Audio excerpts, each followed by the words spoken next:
মানুষের জীবনে ২০ বছর পর্যন্ত ইচ্ছার রাজত্ব চলে, ৩০ বছর পর্যন্ত চলে বুদ্ধির রাজত্ব এবং ৪০ বছর বয়সে চলে বিচার বিবেচনার রাজত্ব।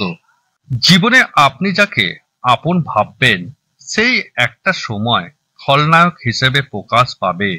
যেখানে আপনি অতিরিক্ত প্রত্যাশা রাখবেন সেখান থেকেই আপনি ধোঁকা খাবেন।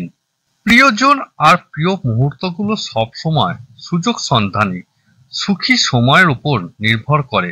দুঃখ এসে ভর করলেই তাদের প্রকৃত রূপ চেনা যায়। এই পৃথিবীতে কিছু মানুষ আছে যাদের ভালোবাসা শুধু স্বপ্নেই ধরা দেয়, বাস্তবে না। পাওয়ার বেদনায় শুধু দাঁড়িয়ে বেড়ায়।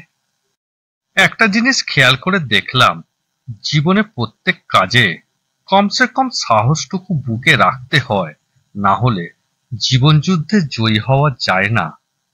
মধ্যবিত্তের ঘরের ছেলে মেয়েদের স্বপ্নগুলো একটু অন্যরকম। তারা চাইলেও তাদের সব ইচ্ছে পূরণ করতে পারে না। জীবন কাঁটাময় এক যাত্রা, সাহস দিয়ে যাকে করতে হয় জয়। বানানো রাস্তায় তো সবাই চলতে পারে, রাস্তা বানিয়ে নেয় যে মানুষ বলে তার পরিচয়। অন্যের জীবনে নিজের স্থান খোঁজা বন্ধ করো, নিজের জীবনে নিজেকে আরো উঁচুতে নিয়ে যাও। জীবনে আঘাত আসাটা পার্ট অফ লাইফ, আর সেগুলো হাসি মুখে পার করাটা আর্ট অফ লাইফ। জীবনে জয়ী হতে গেলে আঘাত পাওয়াটা খুবই জরুরি। লক্ষ্যে এগিয়ে যাও, একদিন তুমি ঠিকই সফল হবে। আর অপেক্ষাটা তো শুধু সময়ের।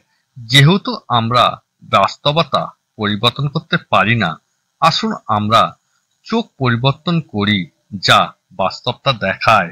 জীবনের সবচেয়ে বড় জয় হলো এমন কিছু করে দেখানো যা সবার কাছে কল্পনার অতীত হয়।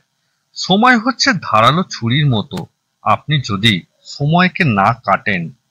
নিন্দা করতে গেলে বাইরে থেকে করা যায়, কিন্তু বিচার করতে গেলে ভেতরে প্রবেশ করতে হয়।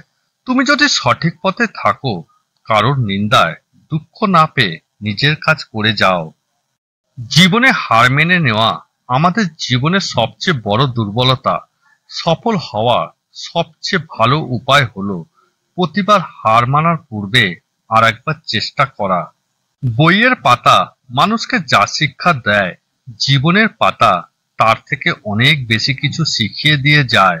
জীবনের চাহিদা যত কম, জীবনে তোমার সুখী হওয়ার সম্ভাবনা তত বেশি। পৃথিবীতে কেউ কারোর নয়, শুধু সুখে থাকার আশায় কাছে টানার ব্যর্থ প্রত্যয় আর দূরে চলে যাওয়ার এক বাস্তব অভিনয়। যে ব্যক্তি বিজ্ঞানকে অল্প জানবে সে ব্যক্তি নাস্তিক হবে, আর যে ব্যক্তি বিজ্ঞানকে ভালোভাবে জানবে সে অবশ্যই ঈশ্বরে বিশ্বাসী হবে।